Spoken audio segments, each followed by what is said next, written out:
Dicen que la humildad no busca recompensas, pero a veces el cielo guarda una herencia para los corazones limpios. El amanecer se filtraba por las ventanas altas de la hacienda Los Almendros. La luz dorada atravesaba el polvo suspendido en el aire, creando columnas luminosas que tocaban el piso de mosaicos antiguos. María Fernanda Morales ya llevaba 2 horas despierta. Sus manos, agrietadas por años de jabón y agua fría, frotaban el mismo corredor que había limpiado desde que tenía memoria. Era 1993, y el mundo afuera cambiaba con rapidez. Pero en San Miguel del Valle, pequeño pueblo enclavado entre las montañas de Jalisco, el tiempo parecía moverse con la parsimonia de las estaciones. Desde Destino y Redención, les traemos una historia que desafía lo que creemos saber sobre la justicia, el destino y el valor de un corazón humilde.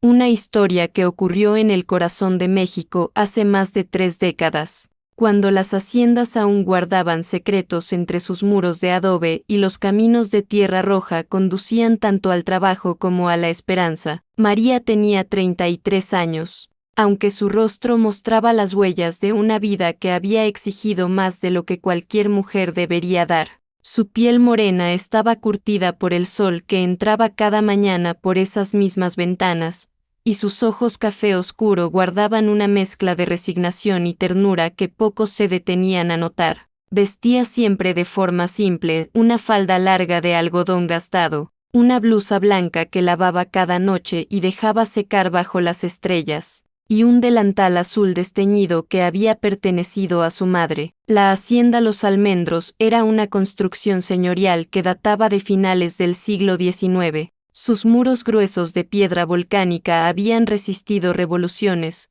sequías y el paso inexorable del tiempo. Los corredores se extendían en forma de herradura alrededor de un patio central donde crecía una fuente de cantera que hacía décadas no funcionaba. Los árboles de almendro que daban nombre a la propiedad formaban una avenida majestuosa desde el portón principal hasta la entrada de la casa, y en marzo, cuando florecían, cubrían el suelo con una alfombra de pétalos blancos y rosados que parecía nieve tardía. María conocía cada rincón de aquel lugar, sabía dónde crujían las tablas del piso, qué ventana se atascaba con la humedad de julio, en qué esquina del jardín los grillos cantaban más fuerte al atardecer.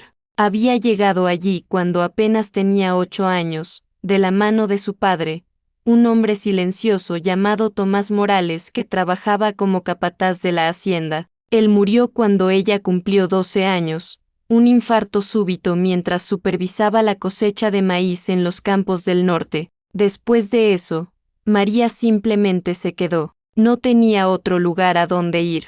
No tenía familia más allá de una tía lejana en Guadalajara que nunca respondió sus cartas. La familia del Monte, propietarios de Los Almendros, le permitió permanecer a cambio de su trabajo, primero en la cocina, ayudando a las cocineras mayores, luego en el jardín, regando las plantas y barriendo los caminos de piedra, finalmente, limpiando los pisos de aquella casa inmensa que parecía crecer cada año en su imaginación. Era un trabajo que María hacía con una dedicación casi reverencial. Cada mosaico brillaba bajo sus manos como si guardara un secreto. Cada barandal de hierro forjado relucía después de que lo pulía con aceite y un trapo viejo. Cada ventanal reflejaba el cielo limpio después de que ella lo frotaba con papel periódico y vinagre. Por las mañanas, antes de que el resto de la casa despertara, María encendía su pequeña radio portátil en la cocina. Era un aparato viejo de baquelita negra que había encontrado abandonado en un cuarto de servicio.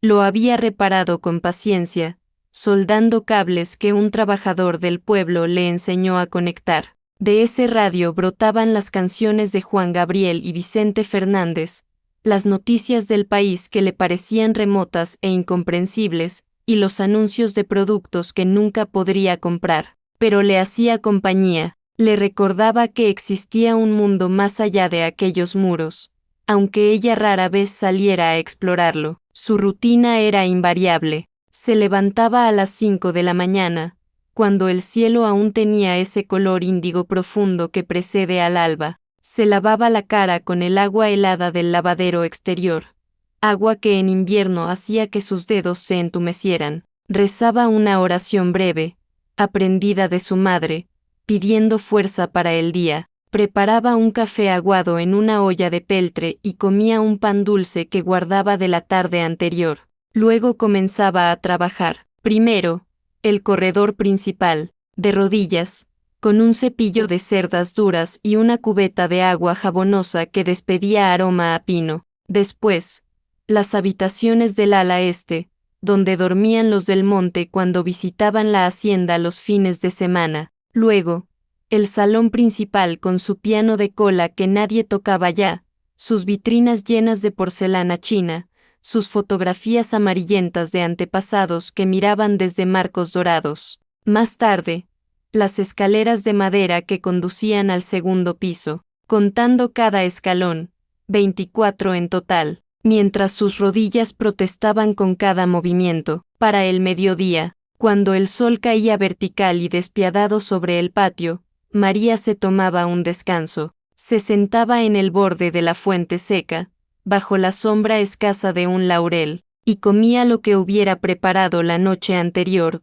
tortillas dobladas con frijoles, a veces un chile jalapeño si había, otras veces solo sal. Bebía agua directamente de la llave del jardín, agua que bajaba fría de las montañas, y en esos momentos de quietud, cuando el calor adormecía hasta a los pájaros, María permitía que sus pensamientos vagaran. Pensaba en su padre, en cómo sus manos enormes y callosas le acariciaban el cabello cuando ella era niña, en su voz grave diciendo mijita con esa ternura áspera de los hombres del campo. Pensaba en su madre, a quien apenas recordaba, una figura difusa que olía a masa de maíz y jabón de barra. Pensaba en los sueños que había tenido alguna vez, aprender a leer mejor de lo que sabía, quizá tener una casa propia aunque fuera de un solo cuarto, tal vez, en sus fantasías más atrevidas, enamorarse de un hombre bueno que la tratara con respeto, pero esos pensamientos venían y se iban como las nubes sobre las montañas. La realidad era esto, el piso bajo sus rodillas, el jabón que quemaba las cutículas de sus uñas, el sol que atravesaba las ventanas y marcaba el paso de las horas en rectángulos de luz que se movían lentamente por los mosaicos. La realidad era el cansancio que se acumulaba en sus hombros, el dolor sordo en la parte baja de su espalda, el zumbido constante en sus oídos que el médico del pueblo, en una de las raras veces que lo consultó, le dijo que era por la presión arterial. La familia del monte la trataba con la indiferencia cortés reservada para los empleados de confianza. Don Eugenio del Monte, el patriarca, un hombre de 70 años con bigote cano y bastón de caoba, apenas le dirigía la palabra más allá de un buenos días cuando llegaba los viernes por la tarde. Su esposa, doña Esperanza, una mujer menuda y nerviosa que usaba demasiadas joyas para el campo, le daba instrucciones breves y precisas sobre qué habitaciones preparar, qué muebles mover, qué plantas regar, pero era Claudia del Monte, la hija menor del matrimonio, quien hacía que María sintiera el peso real de su condición. Claudia tenía 28 años y había estudiado en Guadalajara, en una escuela privada donde aprendió a mirar por encima del hombro a cualquiera que considerara inferior. Era alta y delgada, con el cabello teñido de rubio claro y las uñas siempre perfectamente pintadas de rojo. Usaba ropa que María sabía que costaba más que todo lo que ella ganaría en un año, y trataba a María con un desdén que a veces era peor que el maltrato directo. Un sábado de abril, mientras María limpiaba el salón principal, Claudia entró con dos amigas. Venían riendo, con copas de vino blanco en las manos, dejando un aroma de perfume caro a su paso. María se hizo a un lado, como siempre hacía, apretándose contra la pared con su cubeta de agua sucia, esperando que pasaran. Pero Claudia se detuvo, miró a María de arriba a abajo con una expresión que podría haber sido curiosidad o desprecio, era difícil distinguir. «Aira, María», dijo con esa voz cantarina que usaba cuando quería sonar simpática pero en realidad era cruel. Llevas toda tu vida limpiando estos pisos, ¿verdad? María asintió en silencio, sus ojos fijos en el trapo mojado que sostenía en las manos. Debe ser agotador, continuó Claudia, dándole un sorbo a su vino. Día tras día, año tras año, las mismas habitaciones, los mismos pasillos. ¿Nunca te cansas? ¿Nunca piensas en hacer algo diferente? Las amigas de Claudia rieron, pero era una risa incómoda, como si supieran que lo que estaba sucediendo no estaba bien pero no tuvieran el valor de decirlo. María levantó la mirada, sus ojos cafés se encontraron con los ojos verdes de Claudia, esos ojos que reflejaban una vida de privilegios que ella nunca conocería. Es un buen trabajo, señorita, respondió María con voz suave. Estoy agradecida. Claudia rió, pero era una risa sin alegría. Agradecida. ¡Qué hermoso! Escuchen eso, chicas. María está agradecida de limpiar nuestra mierda. La palabra sonó especialmente dura saliendo de esos labios rojos. ¿Sabes qué, María? Podrías limpiar esta casa toda tu vida, cada día hasta que te mueras, y nunca, nunca tendrías algo tuyo, nunca serías dueña de nada. Esta es nuestra casa, nuestros pisos, nuestra vida. Tú solo, estás aquí, como una sombra. El silencio que siguió fue denso, casi físico. Las amigas de Claudia miraron hacia otro lado. Una de ellas murmuró algo sobre salir al jardín. Claudia les hizo un gesto impaciente y las tres se alejaron, sus tacones resonando sobre los mismos mosaicos que María acababa de pulir. María se quedó inmóvil durante largo rato después de que se fueron. Sus manos temblaban ligeramente. No era la primera vez que Claudia decía algo cruel, pero esas palabras habían tocado algo profundo, una verdad que ella había tratado de no enfrentar durante todos estos años. Miró los pisos brillantes bajo sus pies descalzos, ese reflejo perfecto que había logrado con horas de trabajo, y algo dentro de ella, algo pequeño pero persistente, susurró que Claudia tenía razón. Ella era una sombra, una presencia invisible que mantenía aquella casa funcionando pero que nunca sería reconocida, nunca sería recordada. Esa noche, María no pudo dormir.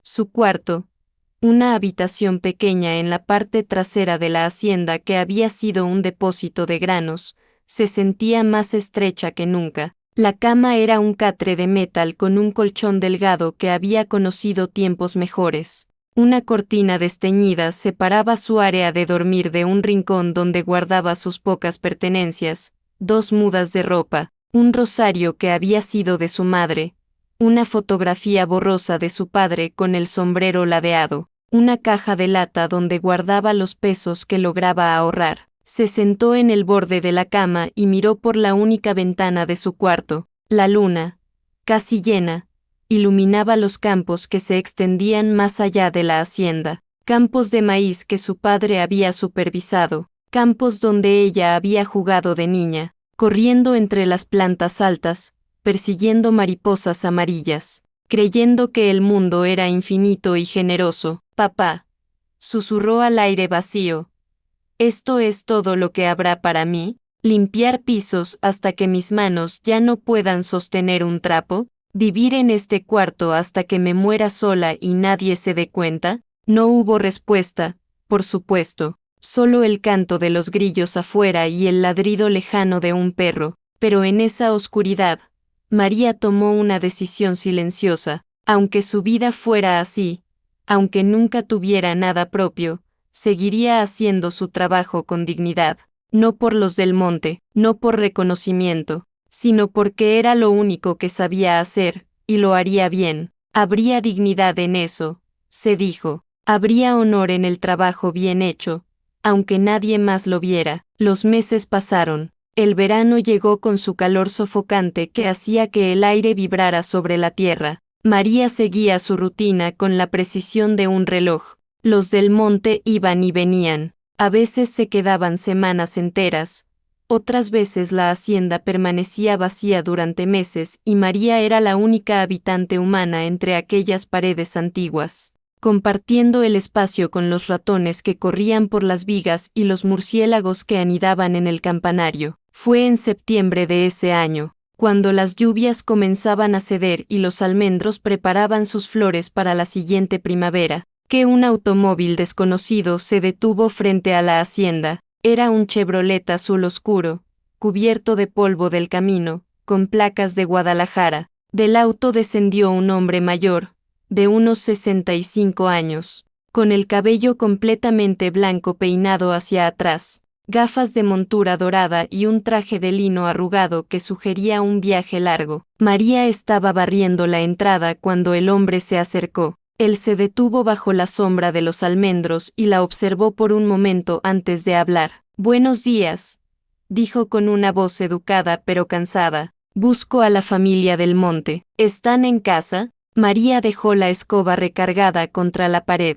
«No, señor, regresan el próximo fin de semana. ¿Puedo ayudarlo en algo?» El hombre la estudió con una atención que la hizo sentir incómoda. No era la mirada de desprecio a la que estaba acostumbrada, sino algo diferente, curiosidad, tal vez, o reconocimiento, aunque eso no tenía sentido porque María estaba segura de nunca haberlo visto. «Me llamo Alejandro Ruiz», se presentó, extendiendo una mano que María estrechó tímidamente. «Soy abogado. Vengo desde Guadalajara para resolver algunos asuntos legales relacionados con esta propiedad». «¿Asuntos legales?», preguntó María, sintiendo una punzada de preocupación. En su experiencia, cuando aparecían abogados, raramente traían buenas noticias. Don Alejandro asintió, limpiándose el sudor de la frente con un pañuelo blanco. «Sí,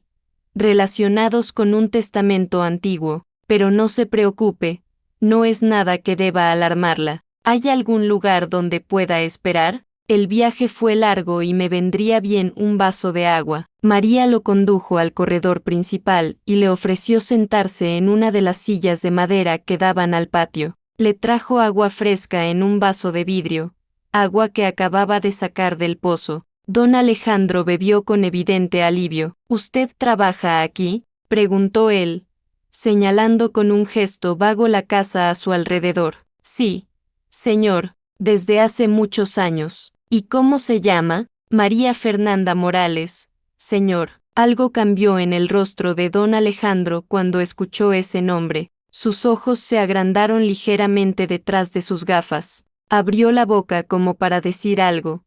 Luego la cerró. Se aclaró la garganta. «Morales», repitió lentamente. «¿Su padre se llamaba Tomás Morales? ¿Trabajaba aquí como capataz?». María sintió que el corazón le daba un vuelco. Hacía años que nadie mencionaba a su padre. «Sí, señor, murió hace más de 20 años». «¿Lo conoció usted?».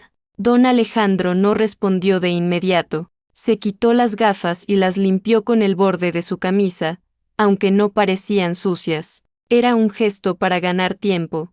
María lo notó. «No personalmente», dijo finalmente, «pero su nombre aparece en ciertos documentos que he estado revisando. Documentos muy importantes. De hecho». Hizo una pausa. «María, ¿le importaría decirme exactamente qué hace usted aquí? ¿Cuál es su posición?». María se sintió confundida por la pregunta. ¿No era obvio? «Limpio la casa, señor. Los pisos, las habitaciones. Cuido del jardín. Preparo las habitaciones cuando la familia viene. Hago las compras en el pueblo cuando hace falta. ¿Y le pagan por esto?». «Un poco, señor. Lo suficiente para vivir». Don Alejandro la miró con una expresión que María no supo interpretar. Parecía una mezcla de asombro, indignación y algo que podría haber sido compasión. Se puso de pie bruscamente, casi derribando su vaso de agua. «Necesito revisar ciertos archivos»,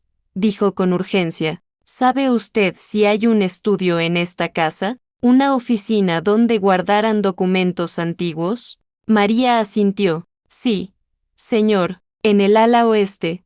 Hay una habitación que era la oficina del antiguo dueño. Está cerrada hace años, pero tengo la llave. Muéstremela, por favor». María lo condujo a través de los corredores hasta una puerta de madera oscura con manijas de bronce oxidadas. La cerradura protestó cuando introdujo la llave, chirriando por falta de uso. La puerta se abrió revelando una habitación que olía a papel viejo y humedad.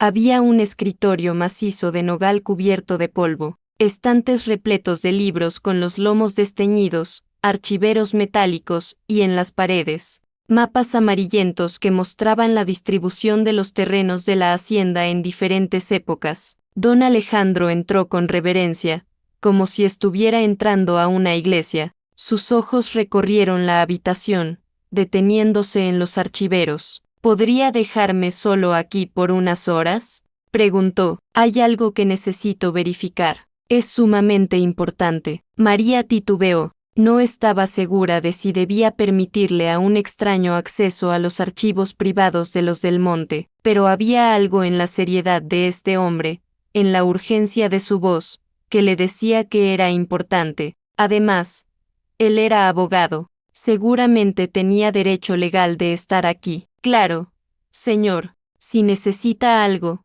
estaré afuera. Pasaron 3 horas. María intentó continuar con su trabajo, pero se descubrió distrayéndose, mirando repetidamente hacia el ala oeste, preguntándose qué estaría buscando don Alejandro. Cuando finalmente él emergió de la oficina, su rostro estaba pálido. Cargaba varios documentos amarillentos en sus manos, como si fueran tesoros frágiles. María, dijo con voz temblorosa, necesito hablar con usted.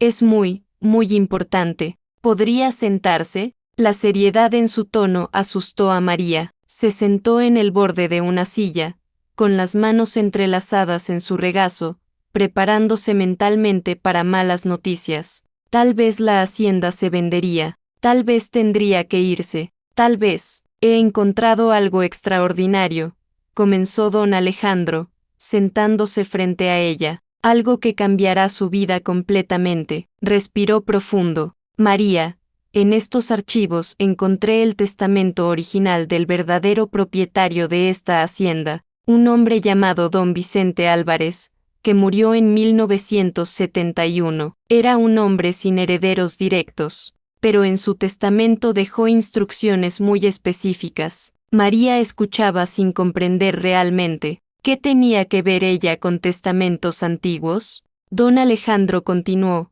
eligiendo sus palabras cuidadosamente. Don Vicente especificó que, tras su muerte, la hacienda debía pasar a su capataz de confianza, el hombre que había trabajado fielmente para él durante más de 30 años, un hombre llamado Tomás Morales. Su padre. El mundo pareció detenerse. María escuchó las palabras, pero no las procesó completamente. Era como si estuvieran en un idioma que conocía pero no podía traducir. ¿Mi padre?, susurró. Su padre. Pero hay más. El testamento establece claramente que, si Tomás Morales falleciera antes de tomar posesión de la propiedad, esta pasaría a sus descendientes directos. A su hija, a usted, María. El silencio que siguió fue absoluto. Incluso los sonidos del campo exterior parecieron apagarse. María miraba a don Alejandro con los ojos muy abiertos, su mente incapaz de procesar lo que acababa de escuchar. No entiendo,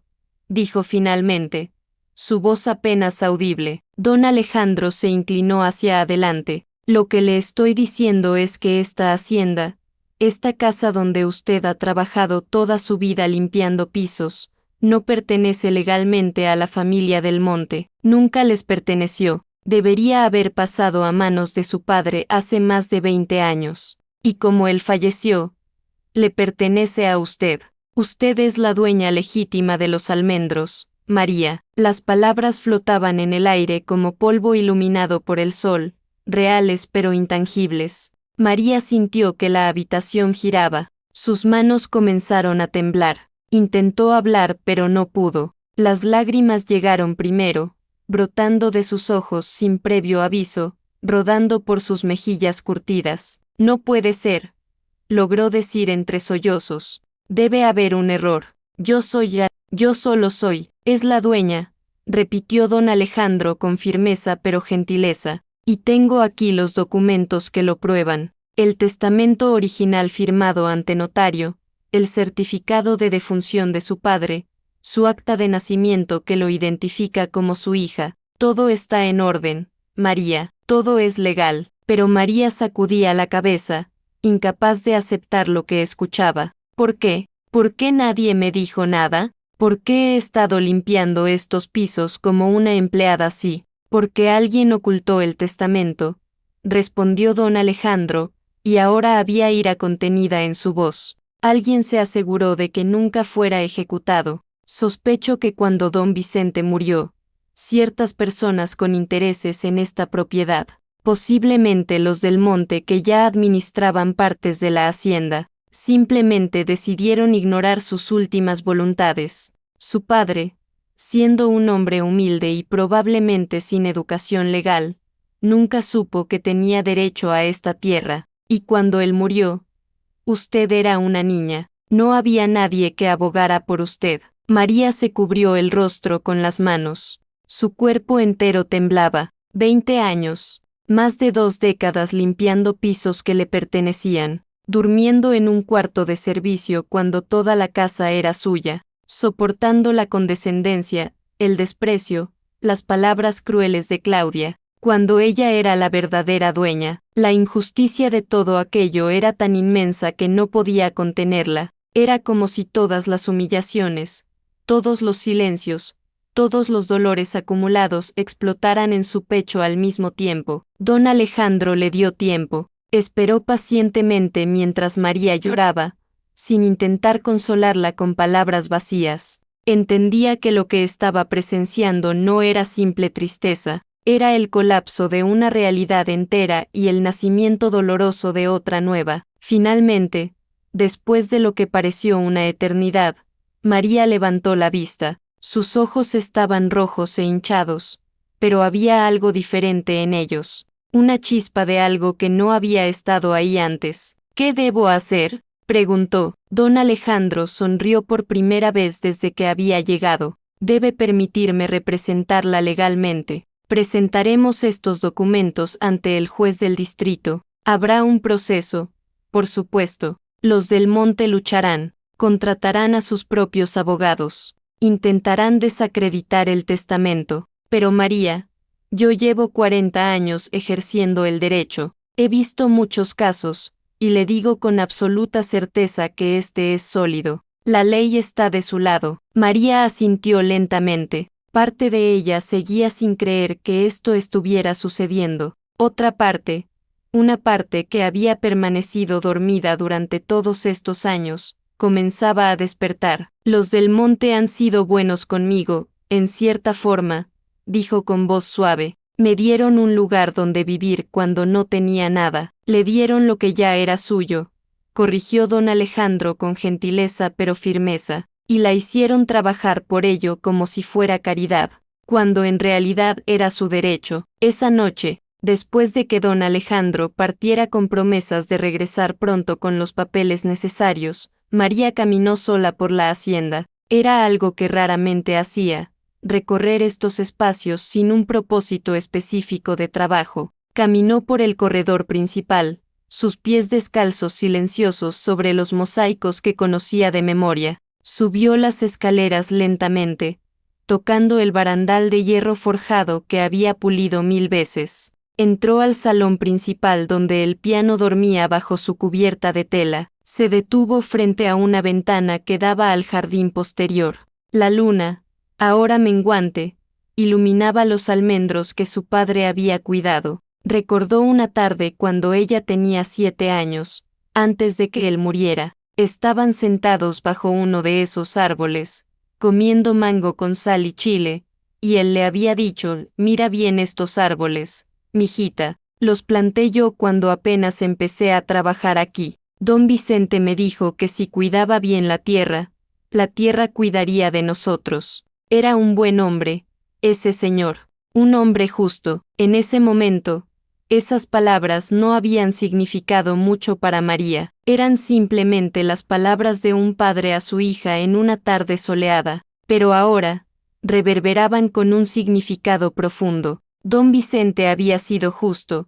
incluso en su muerte. Había reconocido la lealtad de su padre, le había dejado esta tierra, esta hermosa hacienda rodeada de montañas y cielo. María apoyó su frente contra el vidrio frío de la ventana. Papá, susurró, ojalá estuvieras aquí, ojalá pudieras ver esto. Las lágrimas volvieron a caer, pero esta vez eran diferentes. No eran lágrimas de dolor, sino de una emoción compleja que mezclaba alegría, tristeza, incredulidad y una sensación abrumadora de que, de alguna manera, la justicia divina existía. Los días siguientes fueron extraños. María seguía realizando sus tareas habituales porque no sabía qué otra cosa hacer. Los pisos necesitaban limpiarse, el jardín necesitaba agua, las habitaciones acumulaban polvo. Pero ahora, mientras trabajaba, miraba todo con ojos diferentes. Cada habitación, cada corredor, cada ventana era suya, o debería serlo. Don Alejandro regresó a la semana, esta vez con un joven que presentó como su hijo, también abogado. Trajeron más documentos, le explicaron los procesos legales que seguirían, le hicieron firmar papeles con su nombre escrito en letra cursiva temblorosa. María escuchaba todo como si estuviera en un sueño del que temía despertar. «Hay algo que debes saber», le dijo don Alejandro durante una de esas visitas, mientras tomaban café en la cocina. «Cuando presentemos estos documentos al juzgado, la noticia se esparcirá rápidamente. Es un pueblo pequeño, los del monte se enterarán, y no les gustará». María lo había considerado, por supuesto. Había pasado noches en vela imaginando el momento en que Claudia, don Eugenio y doña Esperanza descubrieran la verdad. Parte de ella temía ese encuentro, otra parte, una parte que estaba creciendo día a día, sentía algo que nunca había experimentado antes, una indignación justa. La noticia llegó a la familia del Monte un jueves de octubre. María lo supo por el sonido de llantas derrapando sobre la grava del camino de entrada. Era media tarde y ella estaba en el jardín, cortando las flores marchitas de las bugambilias, cuando escuchó los gritos. «María, María Fernanda Morales, ven aquí ahora mismo». Era la voz de don Eugenio, pero alterada de una manera que María nunca había escuchado. Había pánico en ella, y furia. María dejó las tijeras de podar y caminó lentamente hacia la entrada principal. Su corazón latía con fuerza, pero mantuvo la cabeza alta, recordando las palabras de don Alejandro: «Usted no ha hecho nada malo. La justicia está de su lado». En el pórtico estaban don Eugenio, doña Esperanza y Claudia. Los tres la miraban con expresiones que iban del shock a la incredulidad pasando por la ira pura. Don Eugenio sostenía unos papeles en su mano temblorosa. «¿Qué significa esto?», gritó, agitando los documentos. «¿Cómo te atreves? ¿Cómo te atreves a reclamar esta propiedad? Esta casa ha sido de mi familia durante décadas». María se detuvo a unos metros de ellos. Por primera vez en su vida, no bajó la mirada. Miró directamente a los ojos de don Eugenio. «Esta casa», dijo con voz tranquila pero firme, «fue dejada en testamento a mi padre, y como él falleció, me pertenece por ley». «Mentiras», chilló doña Esperanza, su rostro enrojecido. «Mentiras de una empleada malagradecida. Te dimos trabajo, te dimos un techo, ¿y así nos pagas?». Pero fue Claudia quien dio un paso adelante, su rostro contorsionado por la rabia. «¿En serio crees que un juez te creerá? ¿A ti, una analfabeta que limpia pisos? Somos los del monte, tenemos dinero, tenemos influencia, tenemos abogados de verdad. Te vamos a aplastar como el insecto que eres». Las palabras fueron dichas para herir, para reducir a María de nuevo a la sombra que Claudia había dicho que era. Pero esta vez, María no se encogió. Había algo nuevo en su interior. Algo que don Alejandro había ayudado a despertar, pero que siempre había estado ahí, esperando: dignidad. «No soy una analfabeta», respondió María con calma. «Puedo leer, puedo escribir, y puedo leer el testamento de don Vicente Álvarez, firmado ante notario en 1971, donde claramente establece que esta propiedad debe pasar a Tomás Morales y sus herederos. Ese testamento es legal, es válido, y yo soy su heredera. Don Eugenio parecía a punto de explotar. Su rostro había pasado del rojo al púrpura. Saldremos de esto en los tribunales. Te demandaremos. Impugnaremos ese testamento. Encontraremos la manera de demostrar que es falso. Pueden intentarlo.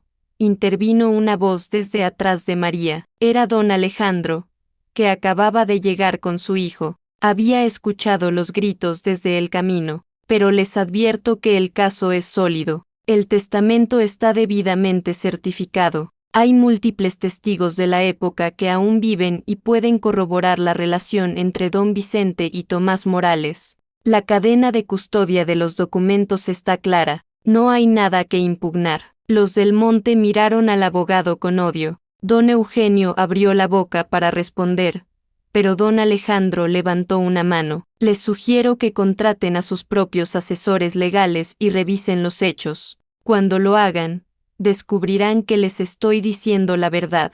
Esta propiedad no les pertenece legalmente y nunca les perteneció. Han estado ocupándola, digamos que por un malentendido administrativo que duró demasiado tiempo. Esto es un robo, gritó Claudia. Una conspiración. No, respondió don Alejandro con calma helada. Lo que fue un robo es mantener a María trabajando como empleada en su propia casa durante más de 20 años. Lo que fue una injusticia es ocultarle su herencia. Lo que fue criminal es ignorar las últimas voluntades de un hombre muerto. El silencio que siguió fue eléctrico. Los del Monte se miraron entre sí, una comunicación silenciosa pasando entre ellos. Finalmente, sin otra palabra, dieron media vuelta y subieron a su automóvil. Las puertas se cerraron con golpes secos. El motor rugió con violencia, y se fueron, dejando una nube de polvo en su estela. María se quedó inmóvil, mirando el camino vacío donde el auto había desaparecido. Sus piernas temblaban, todo su cuerpo temblaba. Don Alejandro se acercó y puso una mano gentil en su hombro. «Ha sido muy valiente», le dijo. María sacudió la cabeza. «No me sentí valiente, me sentí aterrada». «El valor no es la ausencia de miedo», respondió el abogado. «Es hacer lo correcto a pesar del miedo». Los meses siguientes fueron un torbellino. Los del Monte, como habían prometido, lucharon con todas sus fuerzas. Contrataron a un bufete prestigioso de Guadalajara. Intentaron argumentar que el testamento había sido falsificado, que las fechas no coincidían, que Tomás Morales había sido simplemente un empleado sin derecho a herencia. Trajeron testigos que declararon cosas contradictorias. Presentaron documentos que supuestamente probaban su propiedad. Pero don Alejandro había hecho su trabajo meticulosamente. Cada argumento de los del Monte fue refutado con evidencia sólida. El testamento original fue sometido a análisis forense y se confirmó su autenticidad.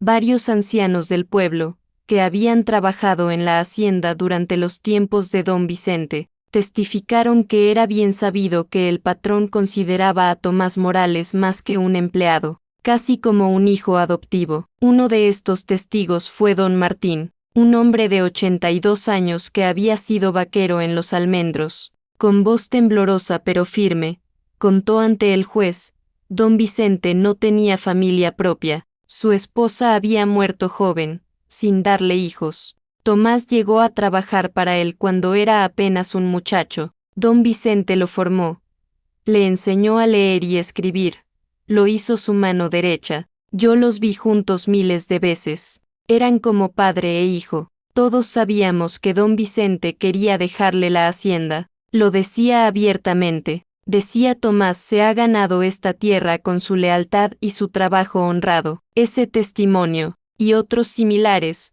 fueron devastadores para el caso de los del Monte. El juez, un hombre de edad media con reputación de justo pero estricto, escuchó todo con atención, revisó cada documento personalmente, y finalmente, en una fría mañana de marzo de 1994, Casi 6 meses después de que don Alejandro hubiera aparecido por primera vez en la hacienda, emitió su veredicto. La sala del juzgado del distrito estaba llena. Había periodistas, curiosos, gente del pueblo que había seguido el caso con fascinación. María estaba sentada junto a don Alejandro, vestida con el único vestido decente que poseía, uno azul marino que había comprado especialmente para estas audiencias. Sus manos, esas manos agrietadas que habían limpiado 1000 pisos, estaban entrelazadas en su regazo, apretadas con tanta fuerza que los nudillos se veían blancos. El juez leyó su decisión con voz clara y autoritaria. Hablaba en términos legales que María apenas comprendía,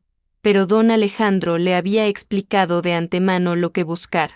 Cuando escuchó las palabras se reconoce como legítima heredera y se ordena la transferencia inmediata de la propiedad, sintió que el mundo se detenía una vez más. Había ganado. La hacienda Los Almendros era oficialmente suya. Los del monte no estuvieron presentes para escuchar el veredicto. Habían enviado a sus abogados, hombres de traje oscuro que recibieron la noticia con rostros impasibles profesionales pero con ojos que delataban derrota y frustración. Pedirían apelaciones, por supuesto, pero don Alejandro le había advertido a María que serían rechazadas. El caso era demasiado claro. Esa noche, María caminó sola por su hacienda. Era extraño pensarla así, su hacienda. Las palabras aún no se sentían reales en su mente. Había dejado de llover temprano y el aire olía a tierra mojada y almendro. Las estrellas comenzaban a aparecer en el cielo que se oscurecía gradualmente del azul al índigo al negro. Se detuvo en el centro del patio,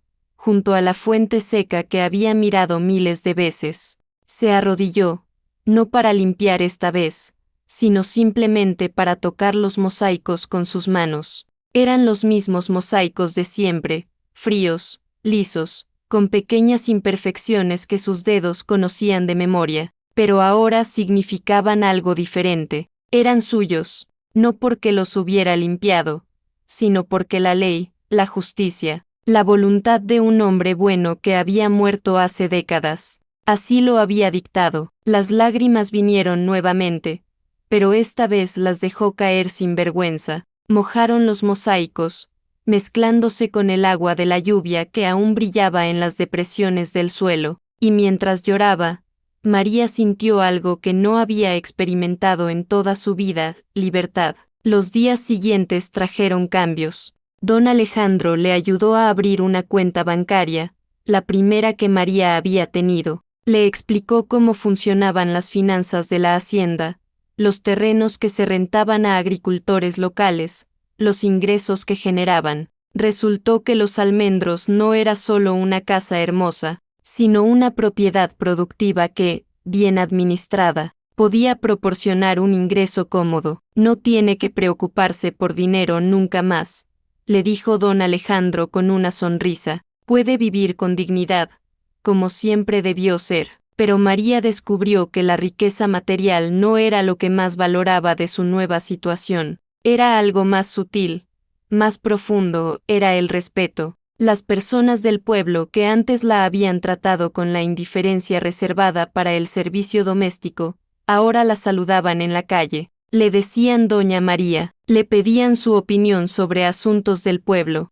la invitaban a misa en el lugar de honor, no en los bancos del fondo donde siempre se había sentado. Algunos de estos cambios la incomodaban. No se sentía diferente por dentro. Seguía siendo la misma María que había limpiado pisos y cortado flores. Pero gradualmente comenzó a entender que el respeto no venía solo por su nueva posición económica, venía porque su historia se había convertido en símbolo de algo más grande: la victoria del humilde sobre el poderoso, de la justicia sobre la injusticia, de la verdad sobre el engaño. Hubo decisiones que tomar. ¿Qué haría con la hacienda? ¿La vendería? ¿La conservaría? Don Alejandro le presentó varias opciones, pero María ya sabía lo que quería hacer. Contrató a trabajadores del pueblo, gente que conocía, para ayudarle a restaurar partes de la hacienda que habían caído en desuso. Repararon el techo del ala este,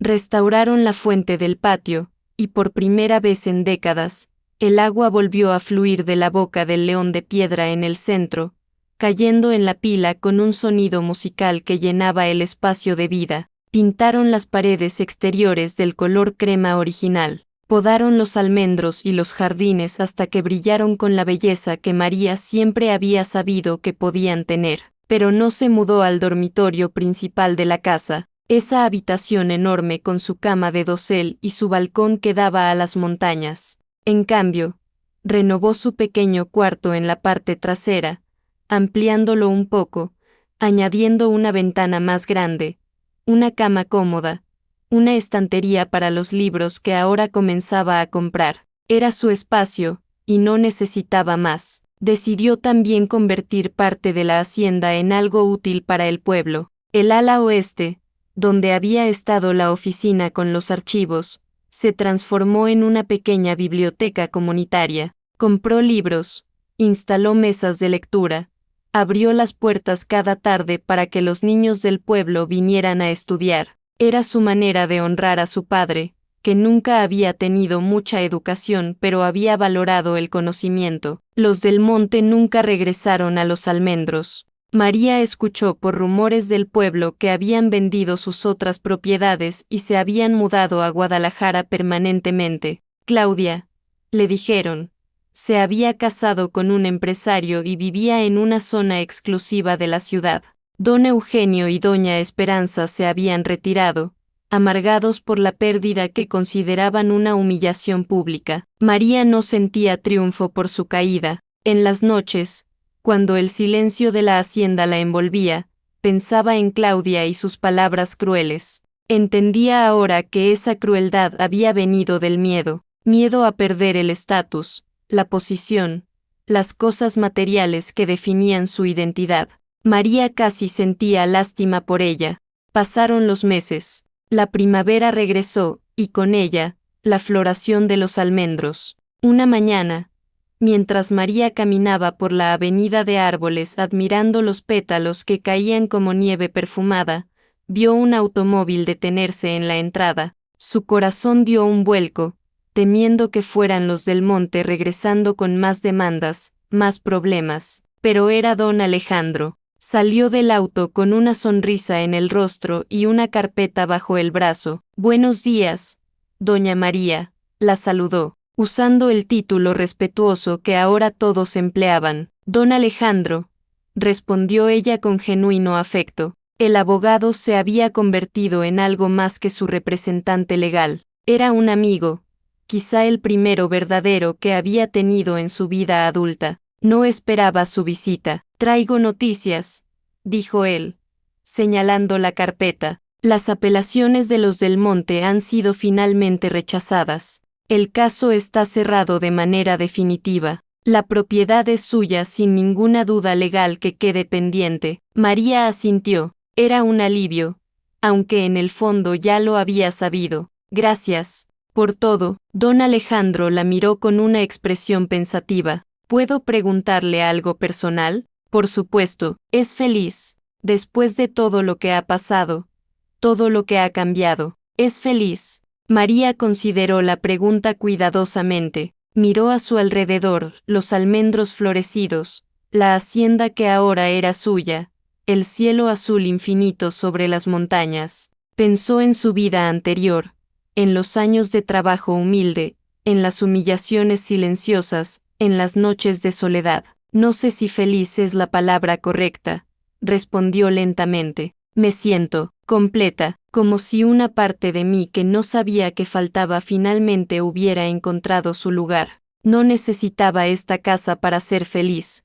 don Alejandro, pero necesitaba saber que valía algo, que mi padre valió algo, que nuestras vidas no fueron insignificantes. El abogado asintió, los ojos humedecidos detrás de sus gafas. Su padre estaría muy orgulloso de usted, de cómo ha manejado esto con tanta gracia y dignidad. Me enseñó bien, dijo María simplemente. Me enseñó que el trabajo honesto tiene valor, que la bondad importa, que incluso cuando el mundo te trata como si fueras invisible, debes mantener tu humanidad. Don Alejandro sonrió. Esas son lecciones que muchas personas con educación universitaria nunca aprenden. Se quedaron conversando un rato más, sentados en el corredor principal, tomando limonada que María había preparado con limones de su propio jardín. Hablaron del pueblo, de los cambios que vendrían con el nuevo siglo que se acercaba, de los sueños que María tenía para la hacienda.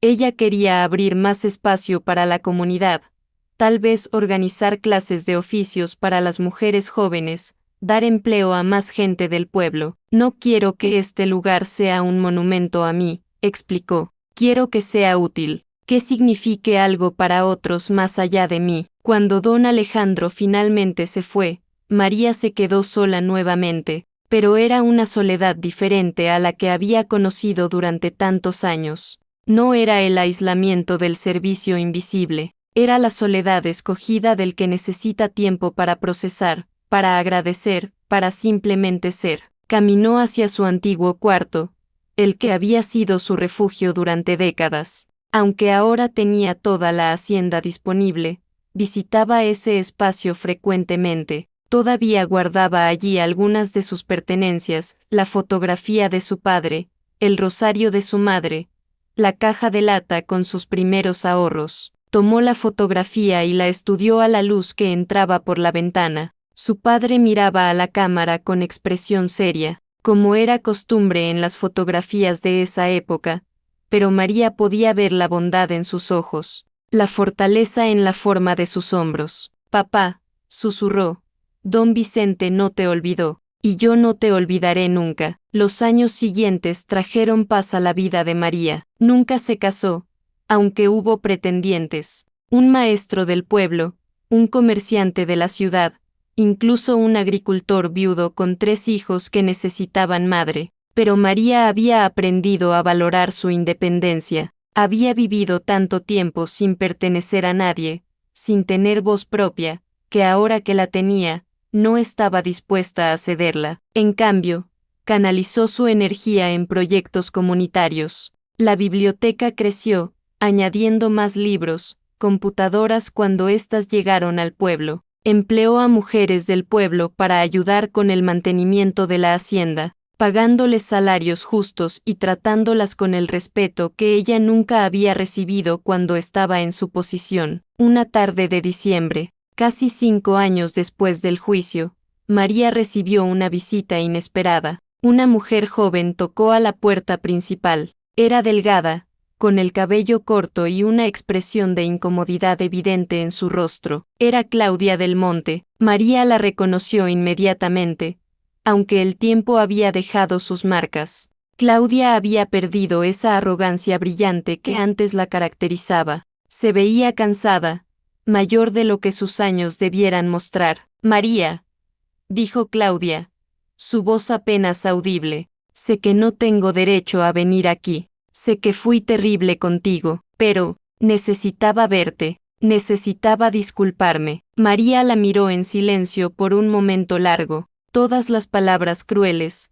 todas las humillaciones, pasaron por su mente como película vieja, pero junto con ellas vino algo más, la comprensión de que Claudia había sido, en su propia forma, una prisionera también, prisionera de expectativas, de privilegios que nunca había cuestionado, de una visión del mundo que equiparaba el valor humano con el dinero y el estatus. Pasa, dijo María finalmente. Haciéndose a un lado, Claudia entró tímidamente al corredor principal. Sus ojos recorrieron el espacio, reconociendo los cambios que María había hecho, la calidez que había traído a lo que antes era una casa fría y formal. Está hermosa, murmuró Claudia. La casa está viva. Se sentaron en el patio, junto a la fuente restaurada cuya agua cantaba suavemente. María sirvió café, el mismo café humilde que siempre había tomado, en tazas de cerámica simple que había comprado en el mercado del pueblo. ¿Por qué viniste?,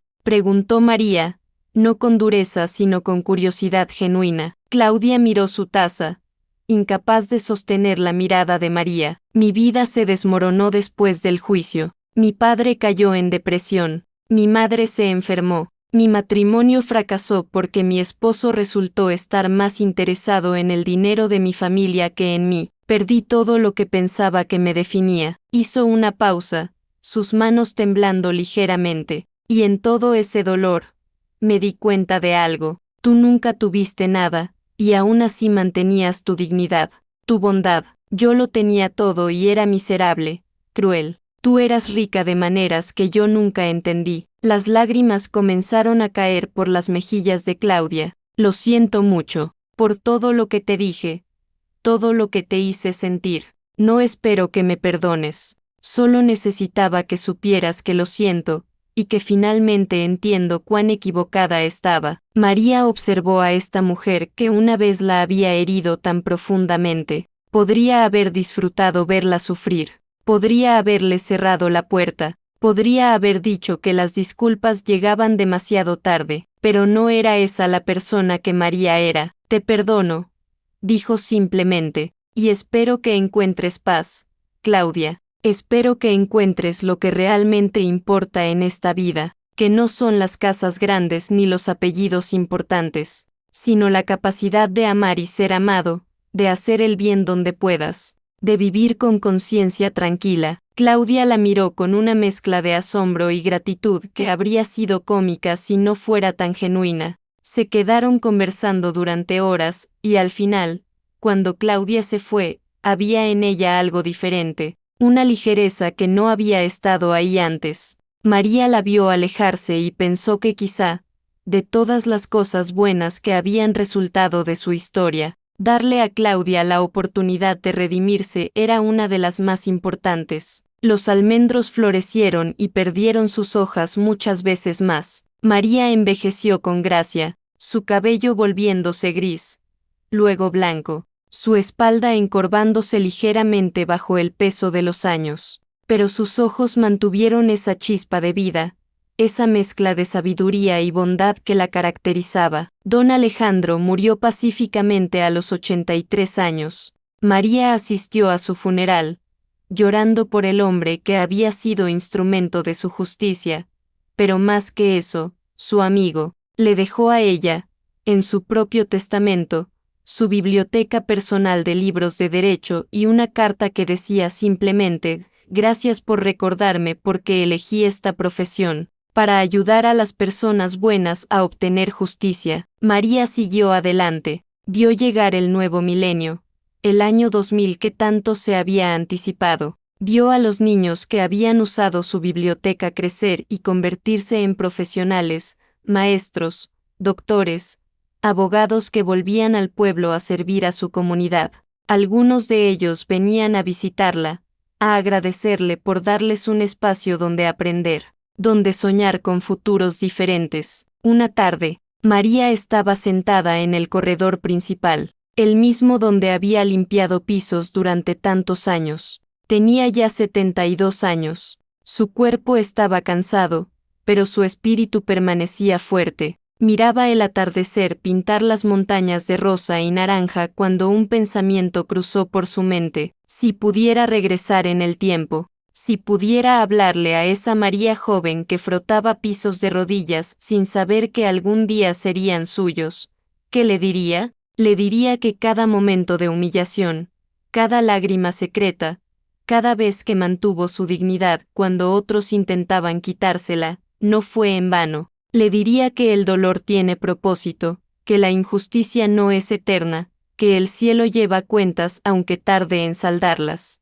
Le diría que su valor nunca dependió de quien la reconociera o la despreciara, que era valiosa cuando limpiaba pisos y valiosa cuando heredó la hacienda, porque el valor de un ser humano no está en lo que posee sino en lo que es. Le diría que el perdón no es debilidad sino la forma más pura de fortaleza, que Claudia necesitaba su perdón tanto como María había necesitado su herencia, que todos, ricos y pobres, poderosos y humildes, están buscando lo mismo en el fondo: ser vistos, ser valorados, ser amados. Y le diría que los almendros siempre florecen en primavera, sin importar cuán duro haya sido el invierno, que la belleza regresa, que la esperanza es tan persistente como las raíces de esos árboles antiguos que su padre plantó con sus propias manos. María sonrió, mirando esos árboles ahora, sus ramas meciéndose suavemente en la brisa de la tarde. La luz dorada del sol poniente los hacía brillar como si estuvieran hechos de oro líquido. Dicen que la humildad no busca recompensas, y es verdad. María nunca buscó nada más allá de hacer bien su trabajo, honrar la memoria de su padre, vivir con decencia, pero a veces el cielo guarda una herencia para los corazones limpios. No siempre es una herencia de tierra y paredes de piedra, a veces es algo más profundo, la herencia de saber que tu vida tuvo significado, que tu bondad no fue en vano, que las injusticias pueden corregirse y que el amor y la dignidad triunfan sobre el desprecio y la crueldad. María cerró los ojos, sintiendo el calor del último sol en su rostro. En algún lugar del pueblo, las campanas de la iglesia tocaban las 6 de la tarde, los niños jugaban en las calles, sus risas flotando en el aire, el mundo seguía girando, hermoso e imperfecto, lleno de dolor pero también de redención. Y María Fernanda Morales, la campesina que limpió pisos sin saber que heredaría toda la hacienda, descansaba en paz sabiendo que había vivido bien,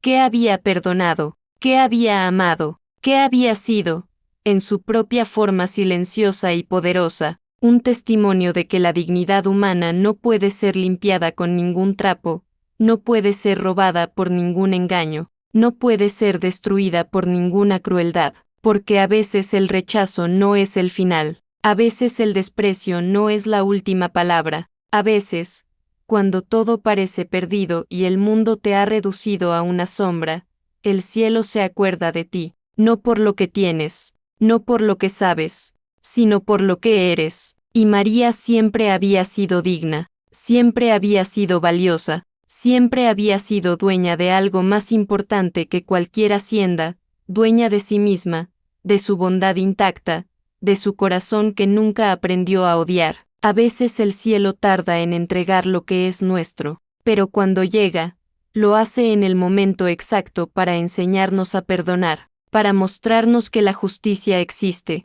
para recordarnos que cada vida, por humilde que parezca, está tejida en un diseño más grande que no siempre podemos ver pero que siempre está ahí. Los almendros florecerán otra vez en primavera, el agua seguirá cantando en la fuente, los niños seguirán leyendo en la biblioteca que María creó, y su historia se contará de generación en San Miguel del Valle, no como un cuento de venganza o de riqueza, sino como un testimonio de que la humildad, la bondad y la dignidad son las verdaderas herencias que valen la pena, porque el rechazo no es el final, es solo el principio del propósito.